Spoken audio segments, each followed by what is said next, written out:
நம்ம சகோதரர்கள் அல்லது தகப்பன்மார்கள் அல்லது முதியவர்கள் சலூன் ஷாப்புக்கு போறது வழக்கம். சலூன் ஷாப்ல போய் நம்மளை சுத்தம் பண்ணிட்டு வருவோம். காசு கொடுக்கிறதுக்கான வேலையை அவர் செஞ்சு விடுவார், வந்துடும். என்னுடைய முடிவெட்டுக்காரர் நம்மளால சொல்ல முடியுமா? வீட்டுக்கு கூட்டிட்டு வந்து வச்சிருக்க முடியுமா? அவன் நமக்கு ஒரு ஆளுக்கா முடி வெட்டுவான், நம்ம ஒரு ஆளுக்கா சுத்தம் பண்ணுவான். பியூட்டி பார்லர் போறவங்க இருக்கீங்களான்னு தெரியல, மேபி இருந்தால் அங்க போகும்போது யாரோ ஒரு நபருக்காகவா அவங்க அந்த அழகுபடுத்துவாங்க, சுத்தப்படுத்துவாங்க? இல்ல, அவர்களுக்கு கூலி கிடைக்கிற எந்த நபரையா இருந்தாலும் அவர்கள் சுத்தப்படுத்துகிறதற்கு அவர்கள் ஆயத்தம் உள்ளவர்களா இருப்பார்கள். ஆனா வேதம் சொல்லுது, நம்மை பரிசுத்தப்படுத்துகிறவர் யாருன்னு கேட்டா யாதோ ஒரு நபர் கூலி கொடுத்து கொண்டு வரப்படுகிறவர் அல்ல, நாம் ஆராதிக்கிற ஜீவனுள்ள தேவன். அல்லேலூயா. அவர் நம்மை பரிசுத்தப்படுத்துகிறதுனால இந்த பரிசுத்த ஓய்வு நாள் நம்முடைய வாழ்க்கைக்கு என்னது? அடையாளம். ஆமென். ஒரு வார காலம் உங்கள் இருதயத்தை ஆட்கொண்ட போராட்டங்களை விலக்குகிறதற்கு இந்த பரிசுத்த ஓய்வு நாள் தேவன் நமக்கு தந்த அடையாளம். ஒரு வார காலம் நம்மை பின்தொடர்ந்த போராட்டங்களுக்கு நாம் ஜெயம் எடுக்கும்படி இந்த பரிசுத்த ஓய்வு நாள் நமக்கு கிடைத்த அடையாளம். ஒரு வார காலம் நம்முடைய இருதயத்தை, நம்முடைய சிந்தனைகளை, நம்முடைய ஆவிக்குரிய அனுபவங்களை மாசுபட பண்ணின அந்த கிரியைகளை நம்மை விட்டு அகற்றி நம்மை சுத்தப்படுத்தும்படி தேவன் நமக்கு இந்த நாள் தந்தது. இந்த பரிசுத்த ஓய்வு நாள் நமக்கு ஒரு அடையாளம். அல்லேலூயா.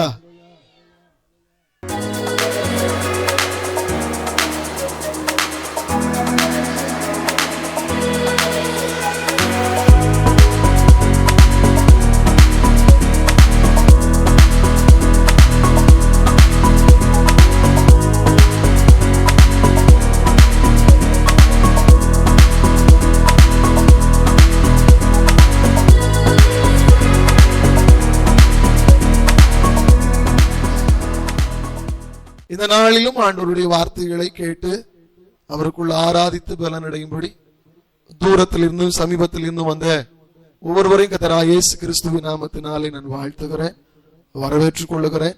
சபைக்கு வர முடியாத சில பிள்ளைகள் பலவீனத்தோடு இருக்கிறது நீங்கள் வீடுகளில் இருக்கிறதை அறிவீர்கள். இங்க நீங்கள் ஒரு வேணா ஒன்னு லைட்டா அக்கம் பக்கத்துல பாத்துருங்க, யார் வரலன்னு அவர்களை ஒண்ணு நீங்கள் விசாரிங்க, அவர்களை உற்சாகப்படுத்துங்க. அவர்களுடைய பலவீனங்கள் நீங்கி ஆண்டவர் தாமே அவர்களை வருகிற நாட்களில் நம்மோடு கூட ஆராதிக்கும்படி கூட்டி சேர்ப்பாராக. அல்லேலூயா. என்னோடு நீங்கள் திருப்பிக் கொள்ளலாம். எசேக்கியேல் எழுதின தீர்க்க தரிசன புஸ்தகம்,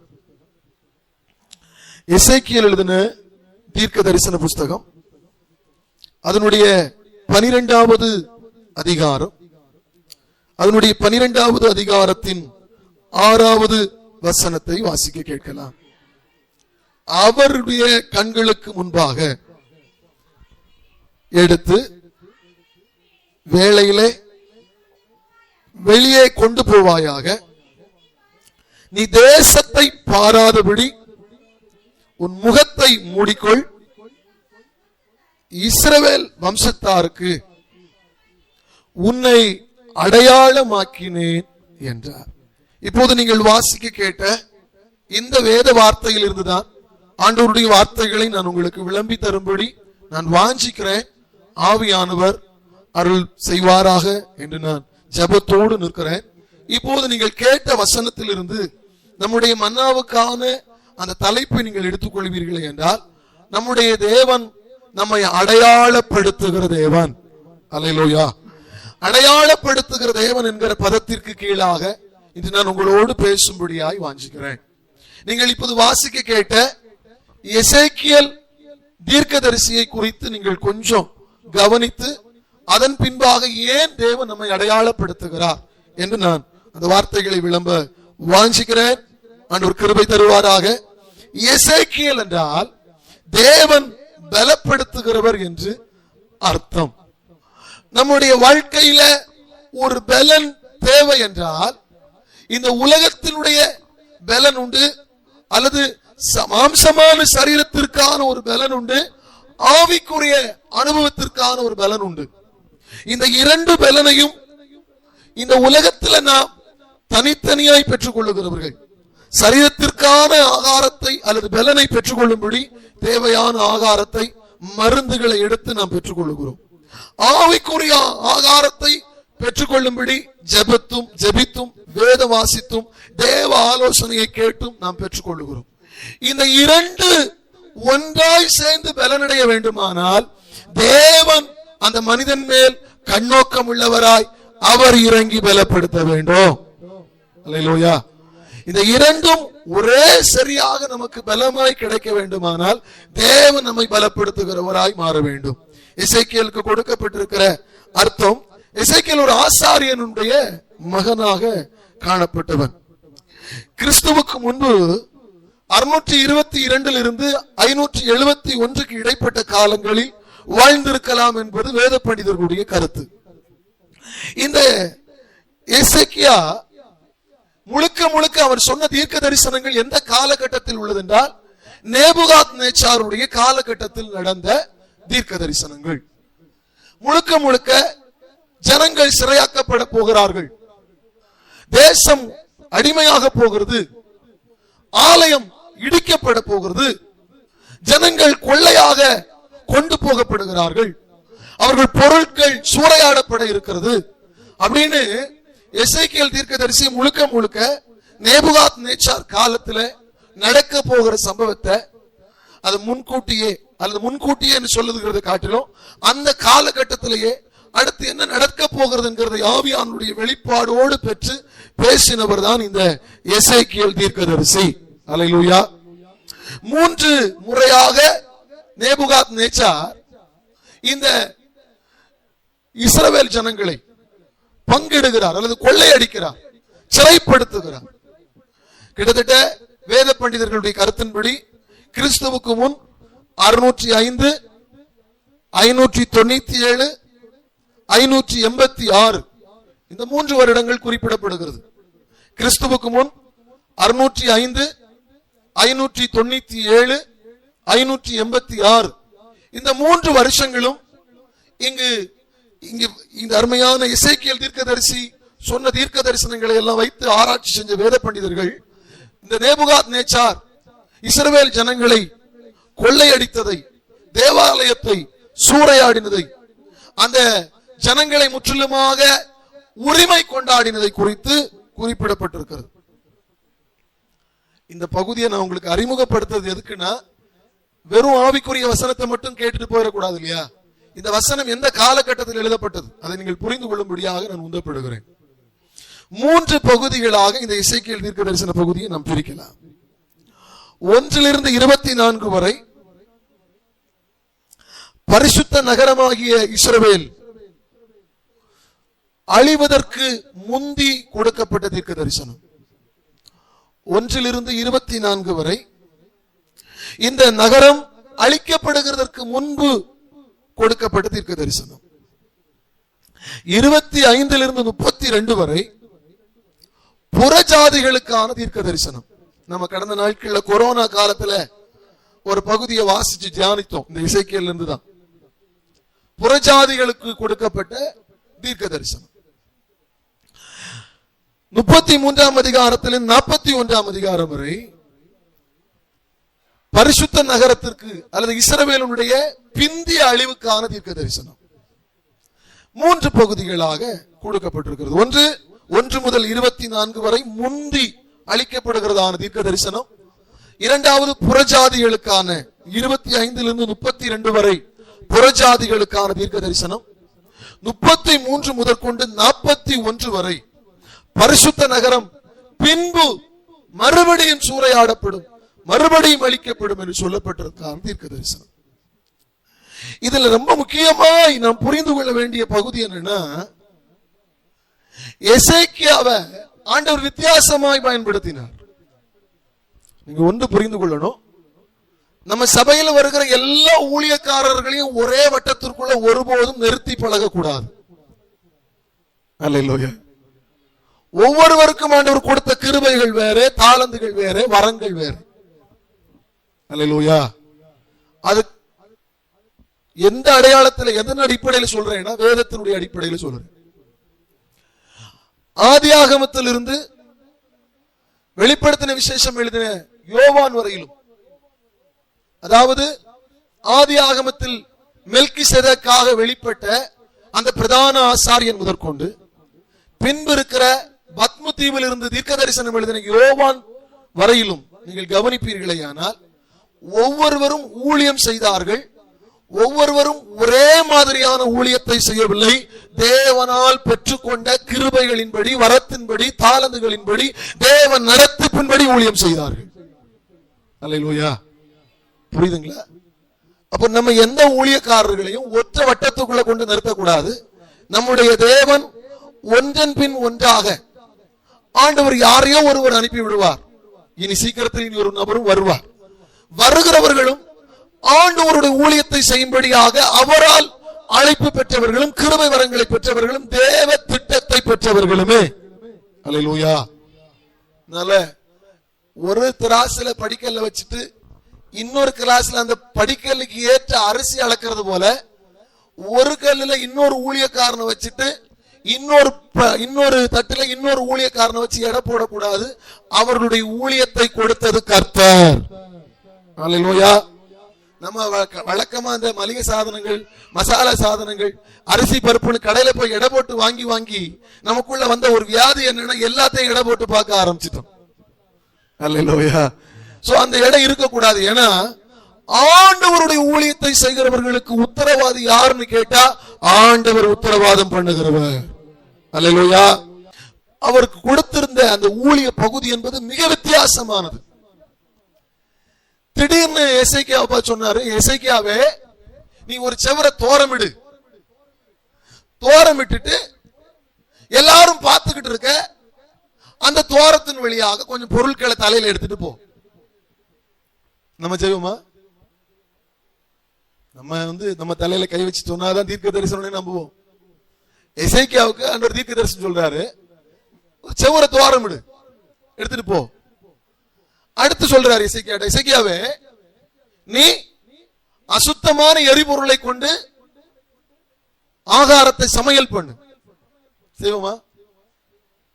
அப்படி கிட்டத்தட்ட 10 முறை வேறு வேறு வேறு வேறு வேறு அடையாளங்களாக எசேக்கியாவை தீர்க்கதரிசியாக ஆண்டவர் பயன்படுத்துகிறார்.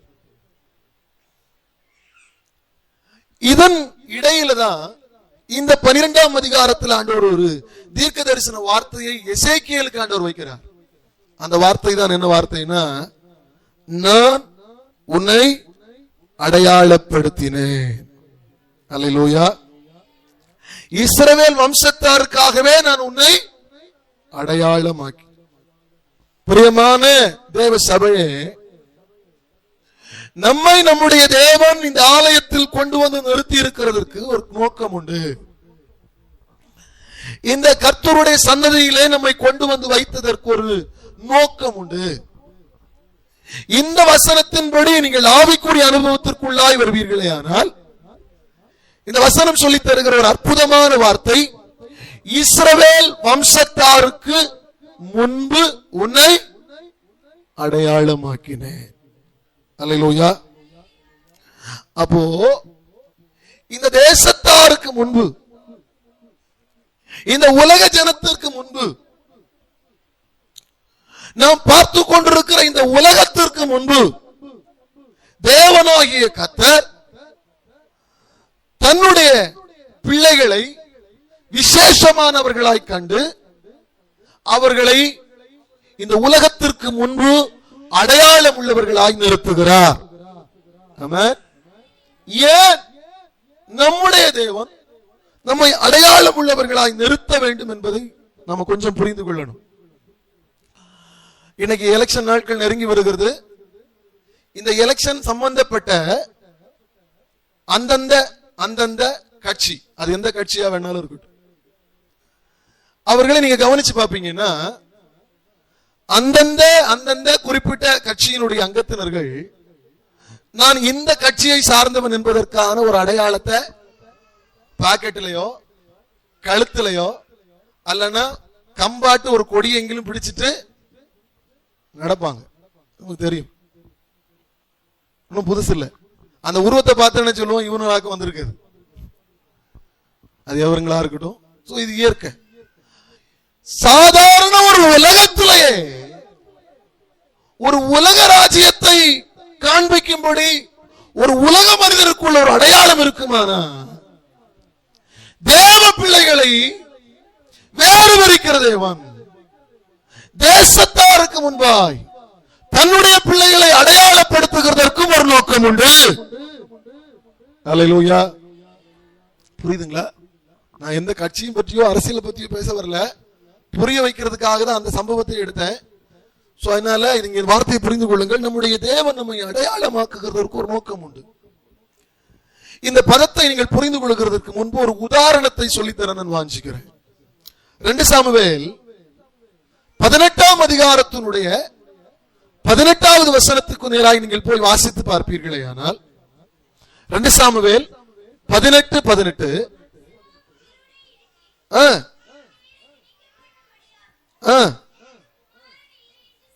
சொல்லி ஒரு தூணை நிறுத்தி அந்த தூணுக்கு தன் பெயரை தரித்திருந்தான். அல்லேலூயா. வாசிக்கலாம் மறுபடியும். அது இந்நாள் வரைக்கும் அடையாளம் என்று சொல்லப்படும்.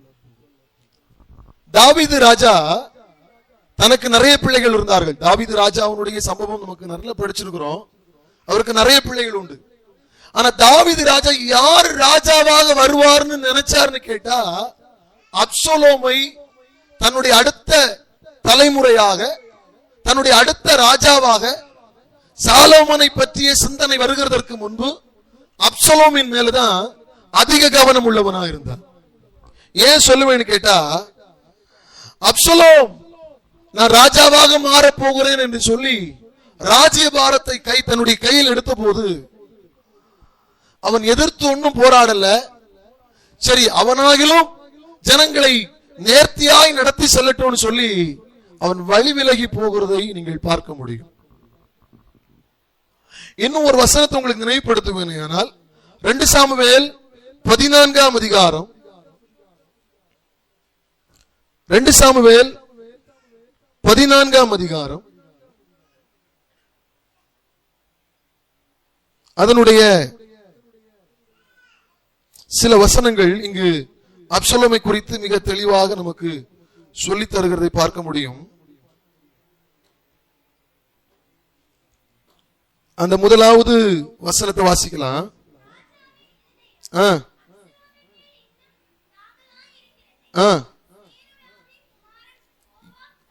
கண்டு அழைத்து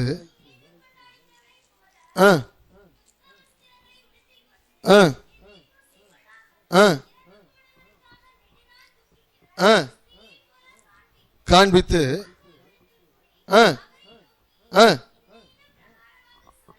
என்று போட்டான். போதும். உங்களுக்கு நல்லா தெரியும், அப்சலோம் மரித்து போனான். அப்சலோம் மரித்த பிறகும் மற்ற பிள்ளைகளிலும் சிலர் மரிக்கப்பட்டார்கள். ஆனா அவர்களை காட்டிலும் அதிக அந்த எண்ணம் கொண்டது யார் மேலன்னு கேட்டா அப்சலோம் மேல. இந்த அப்சலோம் கண்டிப்பாக தன்னுடைய ராஜ்யத்தை தக்க வைத்துக் கொள்வான் என்று அவன் நம்பி இருந்தான். ஏன் அப்படின்னு கேட்டீங்கன்னா, அந்த 15ஆம் அதிகாரத்தினுடைய 6ஆம் வசனம் சொல்லுகிறது, இந்த பிரகாரமாக வரும் இஸ்ரவேலுக்கெல்லாம் செய்து மனுஷருடைய இருதயத்தை அவன் கவர்ந்து கொண்டான். அப்போ தன்னுடைய ராஜ்ய பாரத்திற்கு அடுத்து இனி ஒரு மனிதன் வருவான் என்கிற சிந்தனை அந்த தாவீதை விட்டு வைக்கல. ஆனா தாவீது யாரை நம்பி இருந்தார்னு கேட்டா, அப்சலோம் எல்லா ஜனத்தினுடைய இருதயங்களை கவர்ந்து கொள்ளுகிறவனா இருந்ததுனால இவனுடைய வாழ்க்கை முடிகிறதற்கு முன்னாடி வரையிலும் தாவீதினுடைய சிந்தனை அப்சலோமை மிகவும் பற்றி வைத்திருந்தது. இப்போ அவனுக்கு அடையாளமாக தான் ஒரு தூண் நாட்டப்பட்டதை நாம் பார்க்க முடியும். அது இன்றும் இத்தனை ஆண்டுகள் தாண்டின பிறகும் அது இஸ்ரவேல் தேசத்தில் அந்த அடையாள தூண் நிறுத்தப்பட்டிருக்கிறது. நம்முடைய தேவன் தன்னுடைய பெயரை நிலைநாட்டும்படி இந்த தேசத்திலே அவருடைய பிள்ளைகளாக நம்மை தெரிந்து கொண்டு இந்த சபையிலே, இந்த உலகத்திலே, நம்முடைய குடும்பங்களின் நடுவிலே நம்மை ஒரு அடையாள பாத்திரமாக நிறுத்த விரும்புகிறார். அல்லேலூயா. எத்தனை பேருக்கு புரியுது தெரியல. மறுபடியும் ஒரு விஷயம் கூட அந்த வார்த்தையை சொல்லிவிடுகிறேன். எப்படி தாவீது தன்னுடைய மகனுக்காக தன்னை அடையாளப்படுத்தும்படி ஒரு அடையாளத்தின் தூணை நிறுத்தினாரோ, அதே போல நம்முடைய தேவன் நம்மை தெரிந்தெடுத்தவர். அவர் ராஜாதி ராஜாவா இருக்கிறபடியினால் தேசத்தின் நடுவில், உலகத்தின் நடுவில், நம்முடைய குடும்பங்களின் நடுவில், நாம் நம்பியிருந்த மற்ற மனிதர்களின் நடுவில் நம்மை அவருடைய சொந்த ஜனமாய் தெரிந்து கொண்டு அவருடைய பெயரை நிலைநாட்டும்படி நம்மை அடையாளப்படுத்தி வைத்திருக்கிறார். அல்லேலூயா. நம்மை அடையாளப்படுத்தின தேவனுக்கு அப்ப நம்ம எந்த அளவுக்கு நிச்சயம் உள்ளவர்களாய் நம்முடைய ஜீவிதத்தை வாழணும் இல்லையா? அல்லேலூயா, அல்லேலூயா. தொடர்ந்து ஏன் நம்முடைய தேவன் நம்மை அடையாளமாக்கினார்? இதுதான் இன்னைக்கு நான் உங்களோட பேச வேண்டிய ஆண்டவர் தந்த வேத பகுதி. அந்த இன்ட்ரோடக்ஷன் சொல்லாம இங்க உங்களுக்கு அழைத்து செல்ல முடியாது. அதனால நான் அந்த வார்த்தைகளை முன்வைத்திருக்கிறேன். தொடர்ந்து போகலாம். தேவன் ஏன் நம்மை அடையாளமாக்கி இருக்கிறார்? வாசிக்கலாம். அதே எசேக்கியேல் தீர்க்கதரிசன புஸ்தகத்தினுடைய எசேக்கியேல் தீர்க்கதரிசன புஸ்தகத்தினுடைய 20ஆம் அதிகாரத்தின் 12வது வசனம், 20வது வசனம். பரிசுத்தம் பண்ணுகிற கர்த்தர் என்று அவர்கள் அறியும்படிக்கு எனக்கும் அவர்களுக்கும் அடையாளமாய் இருப்பதற்கான என் ஓய்வு நாட்களை அவர்களுக்கு கட்டளையிட்டேன். 20வது வசனம். என் ஓய்வு நாட்களை பரிசுத்தமாக்குங்கள், நான் உங்கள் தேவனாகிய கர்த்தர் என்று நீங்கள் அறியும்படிக்கு அவைகள் எனக்கும் உங்களுக்கும் அடையாளமாய் இருக்கும் என்றேன். அல்லேலூயா. ஏன் தேவன் அடையாளமாக்குகிறார்? ரொம்ப எளிமையான வார்த்தைகளோடு உங்களோட பேச வாஞ்சிக்கிறேன். நம்முடைய தேவன் நம்மை அடையாளமாக்கி நிறுத்துகிற கர்த்தர். அதுல ஏன் நம்மை அடையாளமாக்குகிறார்? வசனம் சொல்லுகிறது, பரிசுத்த ஓய்வு நாளை அடையாளம் உள்ள நாளாய் மாற்றிக் கொள்ளுங்கள். ஏன் மாற்றிக்கொள்ள வேண்டும்? அந்த வார்த்தை சொல்லுகிறது, அவர் நம்மை பரிசுத்தமாக்குகிற நம்முடைய தேவன். அல்லேலூயா. நம்ம சகோதரர்கள் அல்லது தகப்பன்மார்கள் அல்லது முதியவர்கள் சலூன் ஷாப்புக்கு போறது வழக்கம். சலூன் ஷாப்ல போய் நம்மளை சுத்தம் பண்ணிட்டு வருவோம். காசு கொடுக்கிறதுக்கான வேலையை அவர் செஞ்சு விடுவார், வந்துடும். என்னுடைய முடிவெட்டுக்காரர் நம்மளால சொல்ல முடியுமா? வீட்டுக்கு கூட்டிட்டு வந்து வச்சிருக்க முடியுமா? அவன் நமக்கு ஒரு ஆளுக்கா முடி வெட்டுவான், நம்ம ஒரு ஆளுக்கா சுத்தம் பண்ணுவான். பியூட்டி பார்லர் போறவங்க இருக்கீங்களான்னு தெரியல, மேபி இருந்தால் அங்க போகும்போது யாரோ ஒரு நபருக்காகவா அவங்க அந்த அழகுபடுத்துவாங்க, சுத்தப்படுத்துவாங்க? இல்ல, அவர்களுக்கு கூலி கிடைக்கிற எந்த நபரையா இருந்தாலும் அவர்கள் சுத்தப்படுத்துகிறதற்கு அவர்கள் ஆயத்தம் உள்ளவர்களா இருப்பார். ஆனா வேற சொல்லுது, நம்மை பரிசுத்தப்படுத்துகிறவர் யாருன்னு கேட்டா யாதோ ஒரு நபர் கூலி கொடுத்து கொண்டு வரப்படுகிறவர் அல்ல, நாம் ஆராதிக்கிற ஜீவனுள்ள தேவன். அல்லேலூயா. அவர் நம்மை பரிசுத்தப்படுத்துகிறதுனால இந்த பரிசுத்த ஓய்வு நாள் நம்முடைய வாழ்க்கைக்கு என்னது? அடையாளம். ஆமென். ஒரு வார காலம் உங்கள் இருதயத்தை ஆட்கொண்ட போராட்டங்களை விலக்குகிறதற்கு இந்த பரிசுத்த ஓய்வு நாள் தேவன் நமக்கு தந்த அடையாளம். ஒரு வார காலம் நம்மை பின்தொடர்ந்த போராட்டங்களுக்கு நாம் ஜெயம் எடுக்கும்படி இந்த பரிசுத்த ஓய்வு நாள் நமக்கு கிடைத்த அடையாளம். ஒரு வார காலம் நம்முடைய இருதயத்தை, நம்முடைய சிந்தனைகளை, நம்முடைய ஆவிக்குரிய அனுபவங்களை மாசுபட பண்ணின அந்த கிரியைகளை நம்மை விட்டு அகற்றி நம்மை சுத்தப்படுத்தும்படி தேவன் நமக்கு இந்த நாள் தந்தது. இந்த பரிசுத்த ஓய்வு நாள் நமக்கு ஒரு அடையாளம். அல்லேலூயா. இப்போ பண்டெல்லாம் கொஞ்சம் மாற்றம் இருந்து இப்ப கொஞ்சம் மாறி இருக்காங்க. பண்டெல்லாம் கவனிச்சீங்கன்னா 6 நாள் எங்க போனாலும் 7வது நாள் கண்டிப்பா சர்ச்சுக்கு வந்துருவாங்க. இப்ப கொஞ்சம் மாற்றம். இப்ப மத்த நாள் எல்லாம் எங்க போனாலும் பங்கன் நாள் மட்டும்தான் மண்டையில இருக்கும். இன்னைக்கு சர்ச்சுக்கு போனீங்கன்னா இன்னைக்கு இயேசு உயிர் தெழுந்த நாள், இன்னைக்கு இயேசு பிறந்த நாள், இன்னைக்கு வருஷத்துல முதல் நாள். இப்படி ஒரு கூட்டம் மாறிட்டே இருக்கு. ஆண்டவர் அந்த நாள் அடையாளப்படுத்தினதா சொல்லல, ஒவ்வொரு வாரத்திலையும் ஒரு நாள் அடையாளப்படுத்தி இருக்கிறார் தன்னுடைய ஜனத்தை அவர் பரிசுத்தப்படுத்தும்படி. அல்லேலூயா. ஆனா ரொம்ப ஆச்சரியம் என்ன தெரியுமா? கால்ல சாணி பட்டா 1/2 மணி நேரத்துக்கு மேல நம்முடைய காலில் அதை வச்சிருக்க மாட்டோம், அதிகபட்சம். அல்லேலூயா. நம்ம அடுக்காலையில வேலை செய்யும் போது பட்ட கறி நம்ம கையில ஒட்டி இருந்தா அடுத்த வேலை செய்ய போகிறது வரைக்கும் தான் அந்த கையில் அந்த கறி இருக்கும், அதுக்கு மேல அதை வச்சிருக்க மாட்டோம். அல்லேலூயா. ஆனா என்ன ஆச்சரியம்னா, வாழ்க்கையில என்னைக்கோ ஒரு பட்ட அழுக்க மாத்துறதுக்கு சிலர் வருஷ கணக்கா வச்சிருக்கா, அதை கழுவி கீழே ஊத்தாம அது ஒட்டிக்கிட்டே தான் இருக்கு.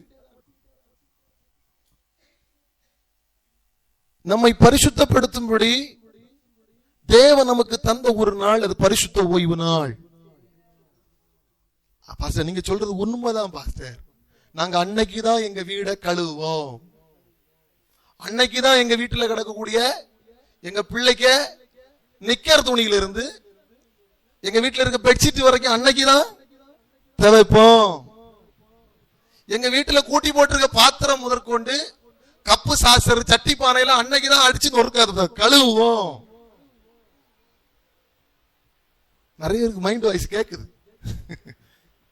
இதுக்கெல்லாம் ஓய்வு நாள் ஆண்டவர் தந்தது, இதனுடைய அடையாளத்துக்கு ஆண்டவர் ஓய்வு நாள் நமக்கு தந்தது.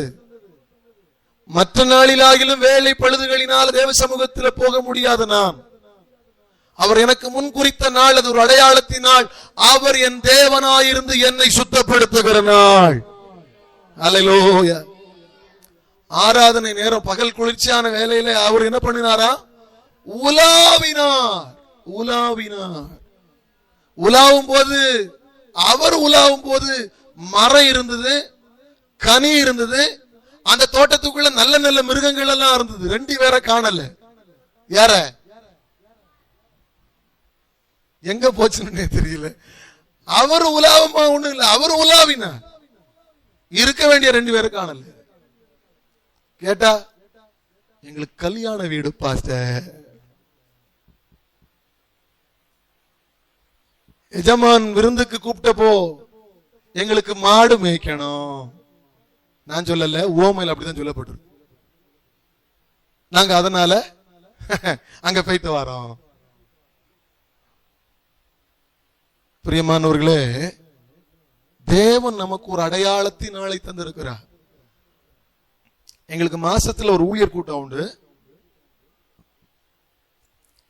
எங்களுக்கு கற்றுக் கொடுக்கப்படுகிற உபதேசம் என்னன்னா, நீங்க ஊழியக்காரர்கள் உங்க சபைக்கு உண்மையான ஊழியக்காரர்களாக இருக்கிறீர்கள் என்கிறதை உறுதிப்படுத்த வேண்டுமானா, மாசத்துல ஒரு ஊழியர் கூட்டத்திற்கும் மாசத்துல ஒரு ஊழியர் உபவாச கூட்டத்திற்கும் கண்டிப்பா தலையே போற விஷயமா இருந்தாலும் மாற்றி வச்சுட்டு வரணும். ஆண்டவர் கிருபையினால இதுவரையிலும் ஒழுங்காக போக ஆண்டவர் கிருபை தருகிறார். உங்க சபைய நான் நேசிக்கிறேனோ இல்லையோ, என்னை நடத்துகிற என் தேவன் நேசிக்கிறார். அல்லேலூயா. சொல்லுவேன், இந்த அடையாளம் எதுக்கு எங்களுக்கு கொடுக்கப்படுது தெரியுமா? அங்க போய் ஊழியர் உபவாச கூட்டம் சொன்ன உடனே போய் சும்மா பட்டினி கிடந்து சும்மா நிக்கிறது இல்ல. ஒவ்வொரு சபைக்காக, சபையினுடைய ஒவ்வொரு விசுவாச குடும்பங்களினுடைய காரியங்களுக்காக ஜெபிக்கும்படி நாங்கள் தூண்டப்படுகிறோம். ஆலயத்துல ஒரு ஓய்வு நாள் ஆராதனை எதுக்கு வச்சிருக்கு? சபையார் கூடி தேவ பிரசன்னத்தை பெற்றுக்கொண்டு அடுத்த ஒரு வார காலத்திற்கான தேவன் வைத்திருக்கிற அந்த ஆகாரத்தை உட்கொண்டு பலனடைந்து போக வேண்டும். சிலர் சர்ச்சில இருந்து இறங்கி போறதோட முடிஞ்சு. நான் அதனால கொஞ்ச நாளா இப்ப அறிவிப்பே சொல்லியது இல்லை. அங்க நம்ம வாங்கின கண்டம் மண்ணான கண்டம் மண்ணாய் பெய்கொண்டே இருக்கிறது. அதனால அறிவிப்பே சொல்லி விட்டு போறதோட முடிஞ்சு. அடுத்த ஏரியா பக்கம் ஏட்டுனா அடுத்த சண்டே தான். நீங்க அது உங்களுடைய ஆவிக்குரிய அனுபவத்துக்குள்ளது. அது நீங்க ஆண்டவர்கிட்ட நீங்க பதில் சொல்லிடுங்க. ஆனா ஒண்ணு சொல்லுவேன், இந்த பரிசுத்த ஓய்வுனால அவர் உங்களுக்கு அடையாளமாய் தந்திருக்கிறதுனால யாரும் அல்லல் தட்டாதுங்க, யாரும் அதை அற்பமா எண்ணி தள்ளி போடாதுங்க. நம்மை பரிசுத்தமாக்குகிற கர்த்தர் நமக்காக செயல்படுகிற நாள். அல்லேலூயா. அவர் ஓய்ந்திருந்தார், எல்லாம் படைச்சிட்டு ஓய்ந்திருந்தார் சொல்லப்பட்டிருக்கு. அவர் எதுக்கு ஓய்ந்திருந்தார்னா, தன்னுடைய ஜனத்தை அடையாளப்படுத்தி நிறுத்தும்படி, தன்னுடைய ஜனத்தினுடைய சரீரங்களில, வாழ்க்கையில, குடும்பங்களில, ஆவிக்குரிய அனுபவங்களில போராடுகிற போராட்டங்கள் மேற்கொள்ள விடாதபடி அவைகளை தடுத்து நிறுத்தி வெளியேற்றி அனுப்பி தன்னுடைய பிள்ளைகளை அடையாளப்படுத்தும்படி என் தேவன் ஓய்ந்திருந்தார். அல்லேலூயா. இந்த நாள் நமக்கு ஒரு அடையாளத்தின் நாள். ஏன் நம்மை அடையாளமாக்குகிறார்? ஆதியாகமம் 4ஆம் அதிகாரத்தினுடைய 15வது வசனத்தை ஒன்று வாசிச்சு பாருங்க.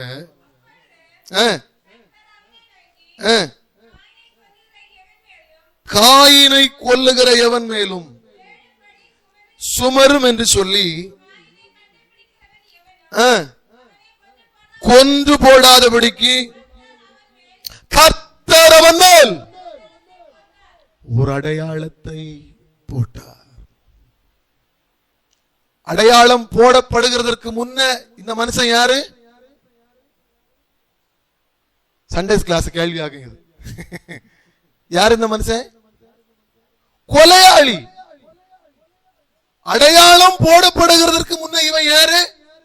கொலை பண்ணப்படுகிறதற்கு பாத்திரவான் அல்லது தண்டிக்கப்படுகிறதற்கு பாத்திரவான். ஏன்னா இவன் செஞ்ச அக்கிரமம் எல்லாம் அவ்வளவு பெரியது. அடையாளம் போட்ட பிறகு அந்த வார்த்தை சொல்லுகிறது, எவனும் அவனை கொன்று போடாதபடி கர்த்தர் ஒரு அடையாளத்தை அவன் மேல் போட்டார். அல்லேலூயா. தேவன் நம்மளை ஏன் தெரியுமா அடையாளப்படுத்துறாரு? இந்த உலகம் நம்மை கொன்று போடுகிறதற்கு அவர் விரும்புகிற தேவன் அல்ல. உலக போராட்டங்கள் நம்மை கொன்று போடும்படி விரும்புகிற தேவன் அவர் அல்ல. அதனால்தான் அழகான ஒரு வசனம் ஞாபகத்துக்கு வருகிறது, மரித்தவர்களும் மௌனத்தில் இறங்கினவர்களும் கர்த்தரை துதியார்கள். ஏன்னா அவங்களுக்கு இருந்த அடையாளம் என்ன ஆயிற்று? போயிற்று. துதிக்கிறது தான் அவங்க அடையாளம். அவன் துதிக்க துதிக்க எந்த சாவுக்கு ஏதுவான போராட்டமும் அவனை மேற்கொள்ள விடாதபடி ஆவியானவர் அவனை கிரியை செய்து ஆட்கொள்ளுவார். அல்லேலூயா. ஒரு மனிதன் துதிக்கிற ஆவியை எப்ப இழக்கிறானோ அப்போ அவன் திருடன் கையில விடப்படுகிற ஒரு பொருளுக்கு சமானமாய் மாறுகிறான். அல்லேலூயா. இந்த உலகம் நம்மை கொன்று போடக்கூடாது, போராட்டம் நம்மை கொன்று போடக்கூடாது, வியாதி நம்மை கொன்று போடக்கூடாது, பிசாசுடைய கிரியை நம்மை கொன்று போடக்கூடாது, நம்முடைய ஆவிக்குரிய ஒருபோதும் ஒரு மரணம் வரக்கூடாது. சரீர மரணம் கண்டிப்பா வரும், அது யாராலையும் மாற்ற முடியாது. ஆனா ஆவிக்குரிய மனுஷன் மட்டும் மறிக்க கூடாது பாருங்க. அவன் நாளுக்கு நாள் அவன் பலன் அடைந்து கொண்டே இருக்கணும். ஏன்னா ஆவிக்குரிய மனுஷன் மறிச்சுட்டா பிசாசு நம்மை ஜெயிச்சுட்டான் என்ற அர்த்தம். ஆமென், அல்லேலூயா. நேத்தைக்கு ஒரு சோத்திரம் தான் சொல்ல தெரியும்னா இன்னைக்கு 2 சோத்திரம் சொல்ல படிச்சிருக்கணும். நேத்தைக்கு ஒரு அந்நிய பாஷை தான் பேச தெரியும்னா இன்னைக்கு 2வது பேச படிச்சிருக்கணும். நேத்தைக்கு ஒரு வசனம் தான் வாசிக்க முடிஞ்சுன்னா இன்னைக்கு 2 வசனமாவது வாசிக்க படிச்சிருக்கணும். நேத்தைக்கு இல்ல, 5 வருஷத்துக்கு முன்ன, 10 வருஷத்துக்கு முன்ன, போன வருஷம் 2020, 90 கிட்ஸ், 80 கிட்ஸ், இத சொல்ல வரேன். நம்ம 60 வருஷமா 70 வருஷமா தேய்ச்சி 10 பாய் கிழிஞ்சு போய் மாத்தி இருக்கோம். சபையும் கொஞ்சம் மாத்தி இருக்கும். மத்ததெல்லாம் ஆவியில உயிர் இல்லைன்னு உன மேல அடையாளம் இல்லைன்னு அர்த்தம். அல்லேலூயா. பிசாச மேற்கொண்டு அந்த அபிஷேகத்தை பெற்றுக்கிட்ட நிறைய பேருக்குள்ள இன்னைக்கு அந்த ஆவியின் அனல் இருக்கான்னு கொஞ்சம் ஆலோசித்து பார்க்கணும். ஆபேல கொன்னுட்டான், ரொம்ப உத்தமமானவன். இப்போ காயினுடைய அந்த அனுபவத்தையும் அவனுடைய கதறுதலையும் கண்டு அவன் ஒரு அடையாளப்படுத்துகிறார் தேவன். இவன் கொன்னு போடக்கூடாது, இவன் செத்துறக்கூடாது, இவனை இனி யாரும் கை வச்சிடக்கூடாதுன்னு அவன் மேல ஒரு அடையாளத்தை போட்டார். விழுந்து போன தூதனுடைய ஸ்தானத்திலேயாக்கு இங்க இருக்கிற நீங்களும் நானும் ஆராதிக்கிறதுக்கு வருகிற நாட்கள்ல போறோம். இன்னைக்கு அவன் சினி ஃபீல்டுல போய் பாருங்க, உலகத்துல போய் பாருங்க, சும்மா நிக்கிறவனுக்கே ஆட்டம் வரும் அவன் போடுற பாட்டுக்கு. நான் போய் சொல்லல, நீங்க வேணா வண்டியில போகும்போது எங்கெங்கிலும் ஒரு இடத்துல ஒதுங்கி நிக்கும் ஒரு செட் அடிச்சு செட்டு வச்சு பாட்டு போடுறாங்கன்னு வைங்க, உங்க காலும் உங்க உடம்பு சும்மாவே இருந்து குலுங்கும். ஏன்னா இடி அப்படி விழுது மியூசிக். ஆனா ஆவிக்குரிய ஆலயத்துல வந்துட்டு தமிழ் வச்சுதான் அடி அடி எழுப்பி விட்டாலும்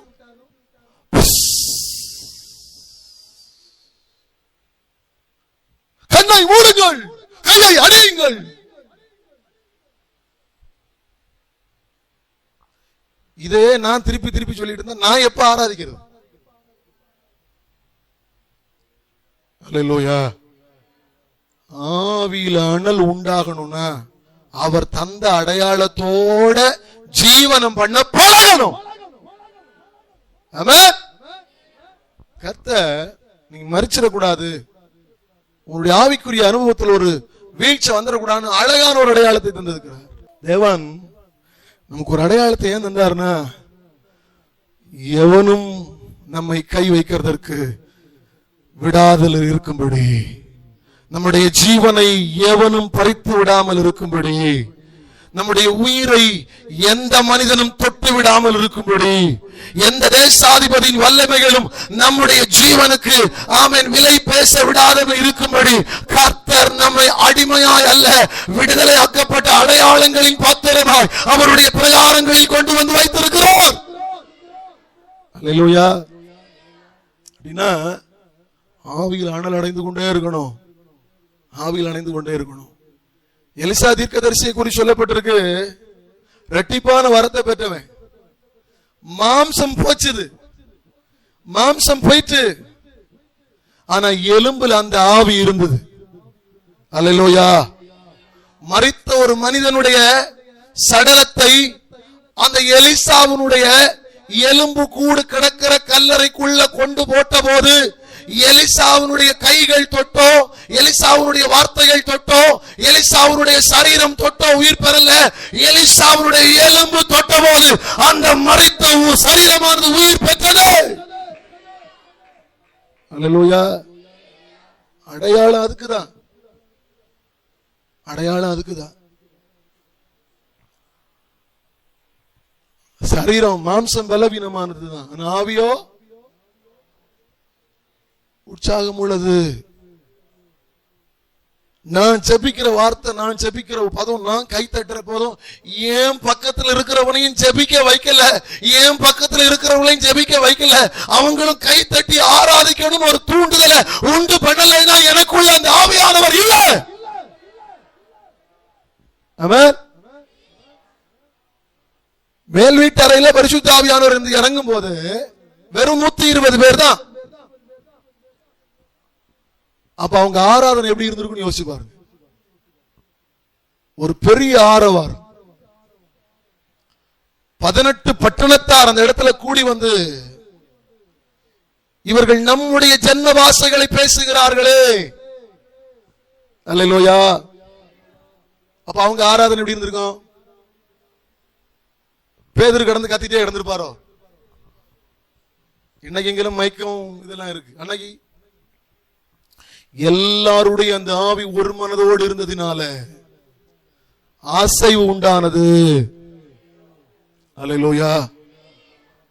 உலக ஆவி உன்னை கை வச்சு உன் ஆவிக்குரிய அனுபவத்தை மறித்து விடாமல் இருக்கும்படி தேவன் தன்னுடைய சொந்த ரத்தத்தை கொண்டு உங்க சரீரத்தில் அடையாளப்படுத்தி உங்களை அடையாளம் உள்ள பாத்திரமா வைத்திருக்கும் போது உயிருக்கு போராடுகிறவர்களாய் அல்ல, ஜீவன் உள்ளவர்களாய் ஆராதிங்க.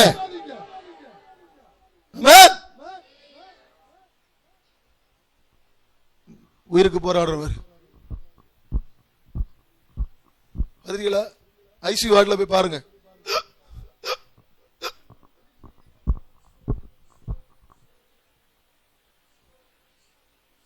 ஆண்டவர் ஆராதிக்கிறதுக்கு கையும் மூளையும் சிந்தனையும் வேலை செய்யலைன்னா நீங்க எல்லாம் என்ன கேஸ்?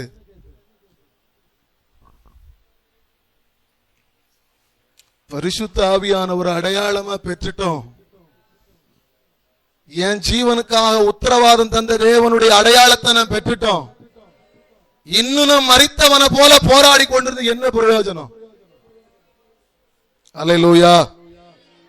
உண்மையா நான் இது ஒண்ணு இங்க எழுதி வைக்கல, இது ஒண்ணும் எழுதி வைக்கல.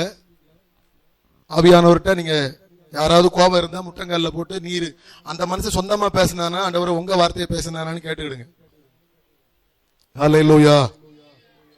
தொடர்ந்து ஏன் தேவன் நம்மை அடையாளப்படுத்தினார்? ஆதியாகமம் 9ஆம் அதிகாரம், ஆதியாகமம் 9ஆம் அதிகாரம் 17வது வசனம்.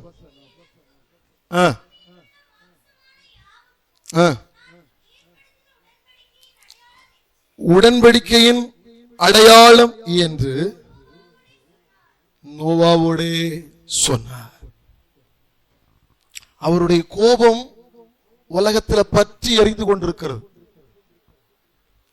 இந்த வசனத்தை நீங்க படிச்சீங்கன்னா ரொம்ப ஆச்சரியமான வார்த்தை.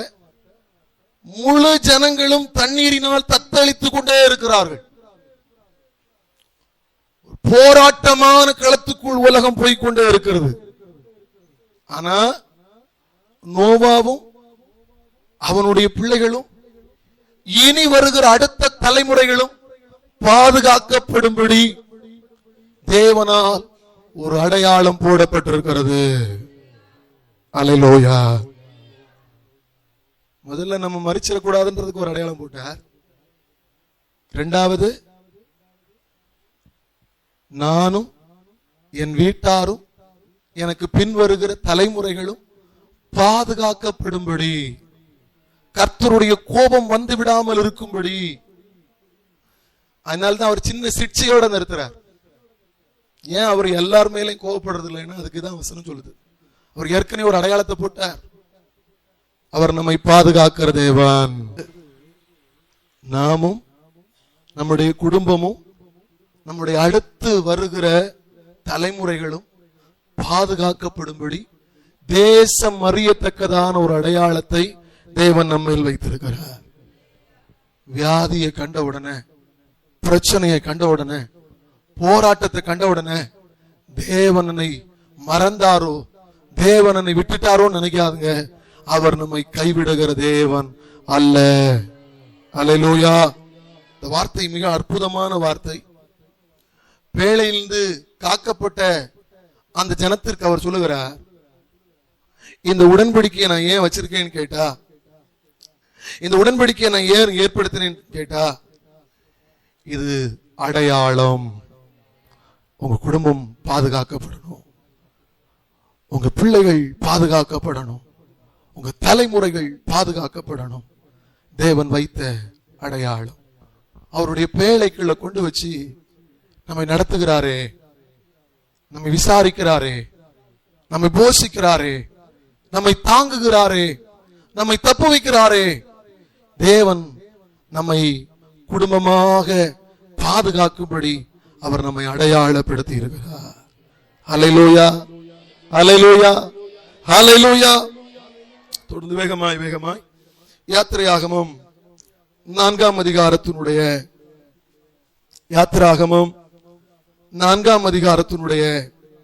8வது வசனத்தை வாசித்து பார்க்கலாம்.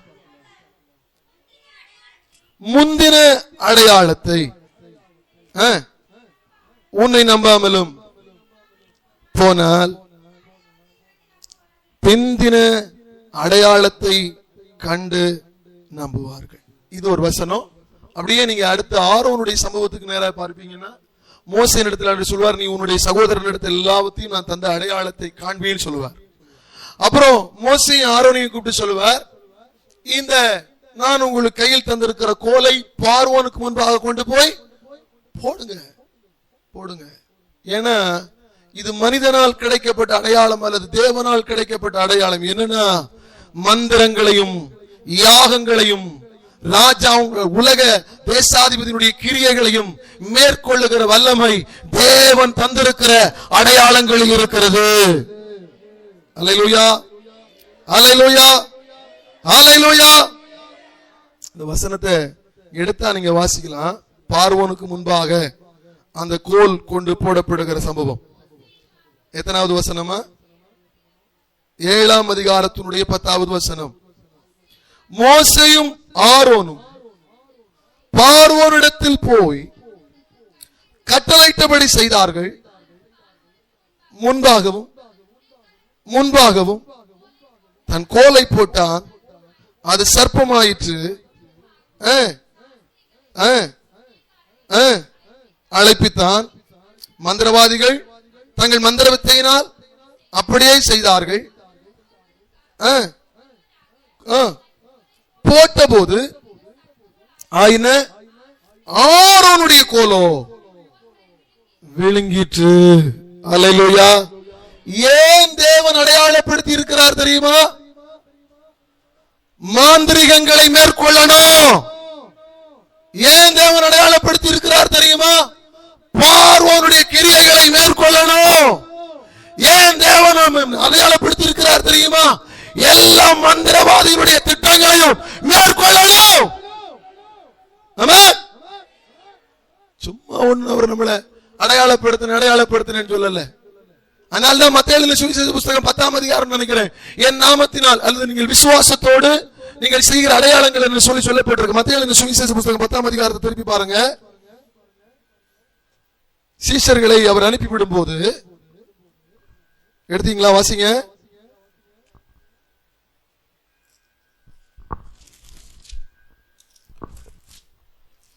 மத்தேயு எழுதின சுவிசேஷ புத்தகம் தன்னுடைய சீஷர்களை அழைத்து 1ஆம் வசனத்திலே இருக்கு, கிளிப்பிள்ளை சொன்ன மாதிரி. அப்பொழுது அவர் வரவழைத்து துரத்தவும் நீக்கவும், ஆமா, எல்லாத்தையும் மேற்கொள்றதுக்கு ஒரு அதிகாரம் தந்திருக்கிறார், அடையாளப்படுத்தி இருக்கிறார். கடந்த நாள்ல நம்ம சபையில ஒரு சாட்சி சொன்ன மயிலாடுதுறையில் உள்ள பாஸ்டர் ஜான் பாஸ்டின் அவருடைய 3வது பிள்ளை, 6 வயசு. சபையில ஒரு அசுத்தாவியினால பிசாசு போராடிக்கிட்டே இருக்கு.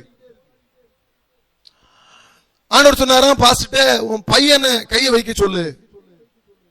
நம்ம என்ன, நம்ம பிள்ளைய பிடிச்சு முதல்ல பின்னாடி விடும். ஆண்டவர் சொன்னாராம், உன் பையனை அந்த அசுத்தாவி பிடிச்ச அந்த சரீரத்தின் மேல கையை வைக்க சொல்லு.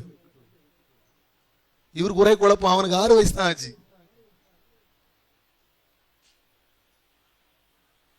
பையனை கூட சொன்னாராம், மக்களே இயேசுவின் நாமத்தினால அப்பால போ பிசாசுன்னு சொல்லி கையவை. அந்த ஆத்துமா அன்று முதல் அந்த சபைக்கு சொந்தமானது. அல்லேலூயா. சின்ன பிள்ளைக்கு கூட அந்த அடையாளத்தை ஆண்டவர் கொடுக்கிறார். வசனம் சொல்லுது, மாம்சமான யாவர் மேலும் மனப்பாடமா தெரியும், எந்த சந்தேகமும் இல்ல, மனப்பாடமா தெரியும். ஆவி இருக்கா? நேற்றைக்கு ஒரு ஸ்கிட் போட்டாங்க பாருங்க. ஆவி இருக்கான்னு கேட்டோன்னு ஒருத்தன் புட்டு குளத்தை கொண்டு வந்து புட்டுக்கு அந்த குழாய் வழியா வரும் பத்தியில் ஆவி, அதை அதுல கொண்டு வந்து காமிக்கிறோம். ஆவி இருக்கு இருக்கு, பயன்படுத்தல. மந்திரங்களை, யாகங்களை, மாந்திரிகங்களை செய்கிறவங்களே ஆகிலும், அது வருகிற கிரியைகளை ஆகிலும் மேற்கொள்ளுகிறதற்கான அடையாளத்தை தேவன் நமக்கு தந்திருக்கிறார். அல்லேலூயா. வசனம் மிக தெளிவாய் சொல்லுகிறது. மோசே சொன்னாரு, மோசே நான் தந்த அடையாளம் எல்லாம் எதுக்குன்னா, ஏன் இந்த அடையாளம்னா நீ இவைகளை எல்லாம் மேற்கொள்ளணும். இதே பார்வோனை கண்டுதானே பயந்து நீ ஓடி 40 வருஷம் எத்தியோப்பியால போய் ஒளிச்சு கிடந்த. அதே பார்வோன் சாம்ராஜ்யத்துக்கு முன்னாடி உன்னை அனுப்புகிறேன், நீ மேற்கொள்ளணும். ஒருத்தனை காப்பாற்ற முடியாம தானே நீ போய் எத்தியோப்பியால ஒளிச்சு கிடந்த. இனி முழு ஜனத்தையும் காப்பாற்றணும். அல்லேலூயா. நிறைய பேருக்கு இந்த வார்த்தை எப்படி உள்ள வாங்குறீங்கன்னு தெரியல. ஆவியானவர் ஒரு வார்த்தை இங்க எப்படி வைக்க சொல்லுகிறார். உன் வீட்டுல ஒருத்தரை பார்க்க முடியலன்னு நீ ஓடி தப்பிக்கலாம்னு நினைக்கிற, எங்கேயாவது போயிட மாட்டோமான்னு நினைக்கிற. ஆண்டவர் தந்த அடையாளம் ஒருத்தரை கூட பாதுகாக்கிறதற்கும் தப்பு வைக்கிறதற்கும் நீ சரியா பயன்படுத்தல. அல்லேலூயா. ஒருத்தரை கூட தப்பிக்கிறதுக்கு அந்த பாதுகாப்பு, அந்த அடையாளத்தை பயன்படுத்தலைன்னா அந்த அடையாளத்தை எதுக்கு வச்சிருக்கணும்? அல்லேலூயா. பேதுரு கையில பட்டயம் வச்சிருந்தான். அவன் கேட்கிறான், முன்னக்கூட்டியே இயேசுகிட்ட கேட்கிறான், பட்டயம் இருக்கு போதுமா? போதும்ட்டார். அவனோட என்ன நினைச்சிட்டான்னா, என்னுடைய இரட்சகராகிய இயேசுவை, நான் நேசிக்கிற என்னுடைய குருவாகிய இயேசுவை பிடிக்க வரவன போட்டு தள்ளுறதுன்னு நினைச்சான். உடனே உரி ஒற்ற வெட்டு காத்துல. அவனுடைய கையில இருந்த அடையாளத்தை படிக்காத பேதங்க பேதுரு, ஒரு படிப்பறிவு இல்லாத பேதைக்கு கூட தெரியுது, என்னுடைய குருவை ஒரு மனிதன் தொடுகிறதற்கு நான் அனுமதிக்க மாட்டேன். இன்னைக்கு படிச்சு சர்டிபிகேட்டுக்கு மேல சர்டிபிகேட் வாங்கி பெட்டிக்குள்ள கரையான் தின்னதா அது ஷோகேஸ்ல இருக்கோ தெரியல. ஆனா என்ன செய்யலன்னு கேட்டா, இந்த கிரியைகளை மேற்கொள்ளுகிறதற்கு இந்த அடையாளங்களை பயன்படுத்தவில்லை. அல்லேலூயா. ஒரு 25 லட்சம் செலவு பண்ணி உங்களை வீட்டுல படிக்க வைக்கிறாங்க. நீங்க கஷ்டப்பட்டு நீங்க பிள்ளைங்களை படிக்க வைக்கிறீங்க. உங்க பிள்ளைங்க செலவு பண்ணி படிக்க வச்சதனுடைய ஒற்ற பிரயாசத்தை கூட காமிக்கலன்னா என்ன சொல்லுவீங்க? 25 லட்சம் கொடுத்து இத தெண்டத்துக்கு யாரும் இங்க இல்லையோ? விலையே சொல்ல முடியாத அளவுக்கு தேவன் ஒரு அடையாளத்தை தந்திருக்கிறாரு. இந்த அடையாளத்தை தந்துட்டு தேவன் நம்மளை என்ன சொல்லுவாரு? அல்லேலூயா. உண்மையா சொல்லட்டா, என் மனம் திறந்து சொல்லட்டா, 10 நிமிஷத்துக்கு மேல முழங்கால் நிக்கிறதுக்கான பலன் என் இடத்துல இல்லை. எத்தனை பேர் நம்புவீங்கன்னு தெரியாது. அதுதான் நிதார்த்தமான உண்மை. ஆனா எப்படியாகிலும் ஒரு விடுதலை வந்துராதா? எப்படியாகிலும் ஒரு விடுதலை வந்துராதா? ஒரு ஜெயம் வந்துராதா? ஒவ்வொரு நாளும் அந்த நிலையில நின்றுட்டு நான் போய் படுகிற பிரயாசம் எனக்கும் என்னுடைய ஆண்டவருக்கும் உரியது. கர்த்தர் கிடைக்கிற நேரத்தை சரியா பயன்படுத்திங்கன்னா, ஒரு ஜெபம் போதுங்க, ஒற்ற வார்த்தை போதுங்க, அந்த குடும்பத்தை ஆண்டவர் விடுதலை ஆக்குகிறதற்கு, உங்க பிள்ளைகளை ஆண்டவர் விடுதலை ஆக்குகிறதற்கு, உங்க பிரச்சனைகளில் ஆண்டவர் விடுதலை ஆக்குகிறதற்கு. அல்லேலூயா.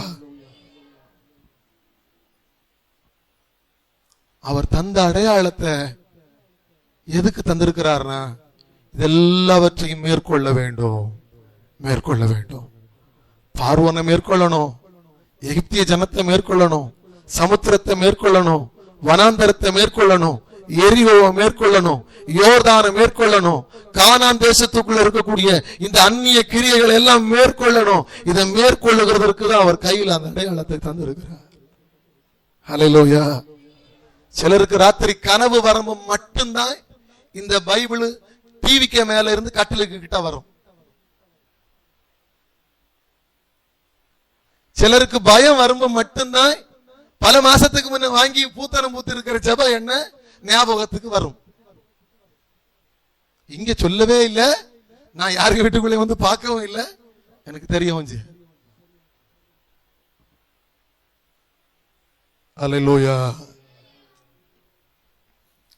பிரஷருக்கும் சுகருக்கும் டெய்லி உள்ள போகுதா?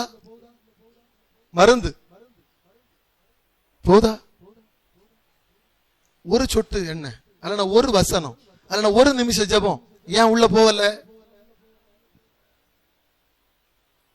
அல்லேலூயா. எத்தனை பேருக்கு உள்ள போகுதுன்னு தெரியல. தேவன் தந்த அடையாளம் இந்த கிரியைகளை எல்லாம் மேற்கொள்ளணும். ஏசாயா எழுதின தீர்க்கதரிசன புஸ்தகம். ஏன் தேவன் அடையாளமாக்குகிறார்? ஏசாயா எழுதின தீர்க்கதரிசன புஸ்தகம் 38வது அதிகாரம் அதனுடைய 2வது வசனம் முதல் 8வது வசனம் முடிய நான் வாசிக்கலாம். திருப்பிக் கொண்டு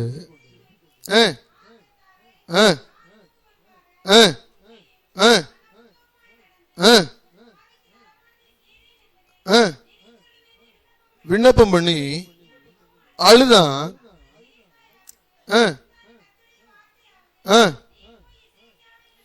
எசேக்கியாவை நோக்கி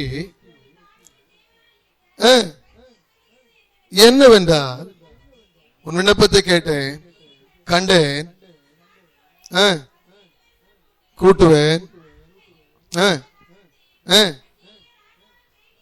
தப்புவித்து ஆதரவா இருப்பேன்,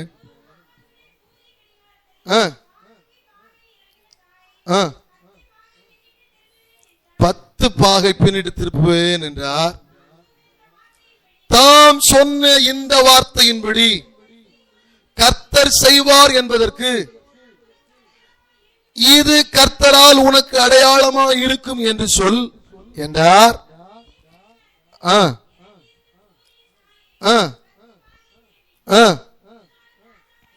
புதம சூரிய சாயை 10 பாகை திரும்பிற்று. ஏன் இந்த அடையாளம் தெரியுமா? பாகை அப்படிங்கிறதுக்கு ஆங்கிலத்தில் சொல்லப்பட்டிருக்கிறது டிகிரி.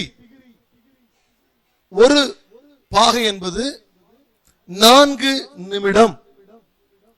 ஒரு பாகை என்பது 4 நிமிடம். 10 பாகை என்பது அப்ப எத்தனை நிமிடம்? ஒரு பாகை 4னா 10 எத்தனை? ஆமா சொல்லுங்க, சத்தமா படிச்சீங்க. 40. அல்லேலூயா.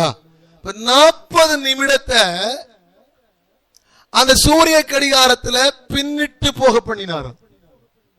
அல்லேலூயா. அது எதுக்கு போக பண்ணினாராம் தெரியுமா? வசனம் சொல்லுது, இது கர்த்தர் சொன்னார் என்பதின் அடையாளம். 30லயும் 25லயும் 40லயும் இழுத்து மூட வேண்டிய கேஸ நம்ம கொஞ்சம் கொஞ்சமா கூட்டிட்டே போறார். எதுக்கு? நான் உன்னோடு இருக்கிறேன் என்பதன் அடையாளம். ஆயுள் காலம் கூடுதா குறையுதா? ஒவ்வொரு நாளும் அவர் கூட தந்து கொண்டே இருக்கிறார். அல்லேலூயா.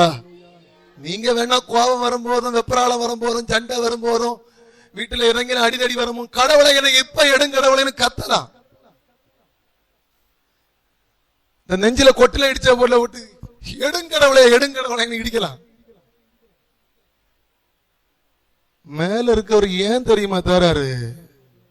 ஏற்கனவே எழுதிட்டாரு, உன்னுடைய ஆயுள் நாளை நான் திருப்பி தந்திருக்கிறேன்.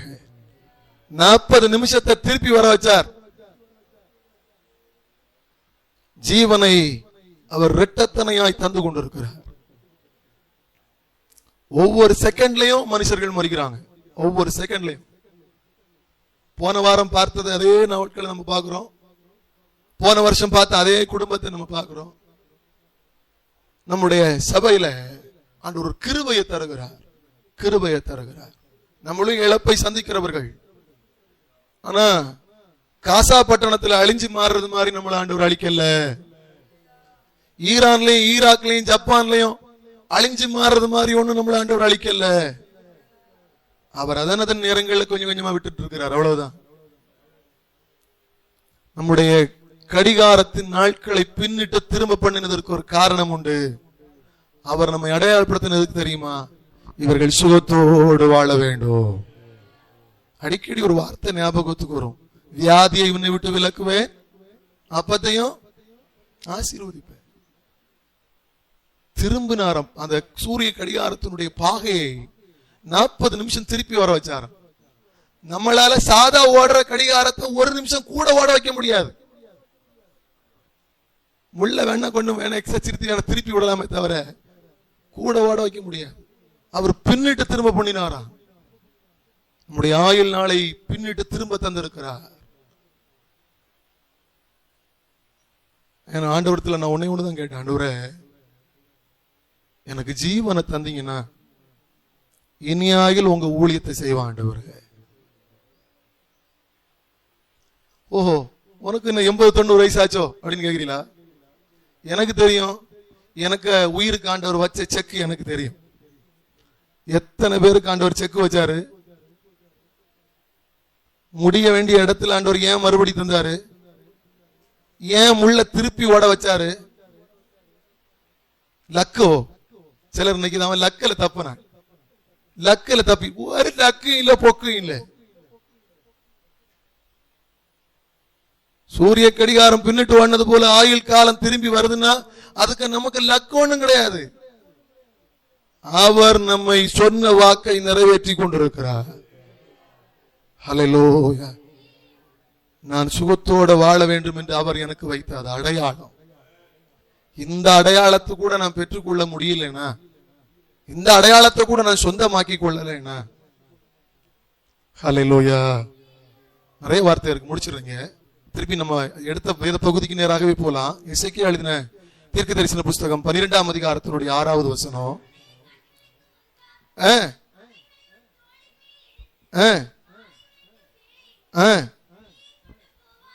வெளியே கொண்டு போவாயாக,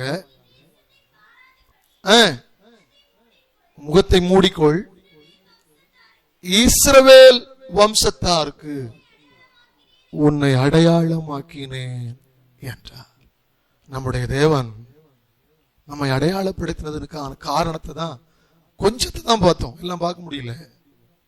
நான் சொல்லுவேன், நாம் நம்முடைய உயிரை இந்த உலகத்தின் அதிபதி எடுத்து விடாதபடி தேவன் நம்மை அடையாளப்படுத்தி இருக்கிறார். நாமும் நம்முடைய குடும்பமும் பாதுகாக்கப்படும்படி தேவன் நம்மை அடையாளப்படுத்தி இருக்கிறார். பார்வோனையும் அவன் கிரியைகளையும் மேற்கொள்ளும்படி தேவன் நம்மை அடையாளப்படுத்தி இருக்கிறார். கடைசியாய் பார்த்தோமே, நம்முடைய வாழ்நாள் இன்னும் தேவனுக்காக நாம் தேவனோடு வாழ்ந்திருக்கும்படி, குடும்பத்தோடு வாழ்ந்திருக்கும்படி, பிள்ளைகளோடு வாழ்ந்திருக்கும்படி, உறவுகளோடு வாழ்ந்திருக்கும்படி, தேவ சபையில் நாம் வாழ்ந்திருக்கும்படி, சுகத்தோடு வாழ்ந்திருக்கும்படி, பலத்தோடு வாழ்ந்திருக்கும்படி 40 நிமிடம் பின்னிட்டு அவன் சூரிய கடிகாரம் ஓடினது போல தேவன் நம்மை அடையாளப்படுத்தி வாழ வைத்திருக்கிறார். வாழ வைத்திருக்கிறார். ஜெபிக்க போகிறோம். ஆண்டவருடைய கரத்தில் ஒப்பு கொடுத்து, என்னை அடையாளப்படுத்தினீரே, நான் தகுதி உள்ளவன் அல்ல ஆண்டவரே, எங்களை அடையாளப்படுத்தி நிறுத்தி இருக்கிறீரே, அந்த கிருபைகளை எண்ணி நாங்கள் உம்மை துதிக்கிறோம், துதிக்கிறோம், துதிக்கிறோம், துதிக்கிறோம். என்னுள்ளம் தேவன் பால் பொங்கி வழியுதே, ஈசனை ரட்சித்தார் நான் ஆடி பாடுவேன், எவரும் அறியாரே என்னுள்ளம் பொங்குதே, என்னுள்ளம் பொங்கி பொங்கி பொங்கி பொங்கி வழியுதே, என்னுள்ளம் பொங்கி பொங்கி பொங்கி பொங்கி வழியுதே. உண்மையிலே பலன் கொள்கிற மனுஷன் தங்கள் இருதயங்களில் செம்மையான வழிகளை கொண்டிருக்கிற மனுஷன் பாக்கியவான்கள். காரியத்தின் கடைதுவை கேட்பமாக தேவனுக்கு பயந்த அவர் வழிகள் கைக்கோள், எல்லா மனுஷன் மேலும் விழுந்த கடமை இதுவே. பாவங்கத்தக்கதான பலனை அக்கிரமங்களுக்கு இருக்கிறார். தேவரே, நீர் எங்களை சிறுமைப்படுத்தின நாட்களுக்கும் நாங்கள் துன்பத்தை கண்ட வருஷங்களுக்கும் நீர் எங்களை சரியா மகிழ்ச்சியாக்கும். அவர் நம்முடைய பாவங்களுக்கு தக்கதான பலனை அவர் நம்முடைய ரிச்சியாமலும் தம்முடைய அக்கிரமங்களுக்கு தக்கதான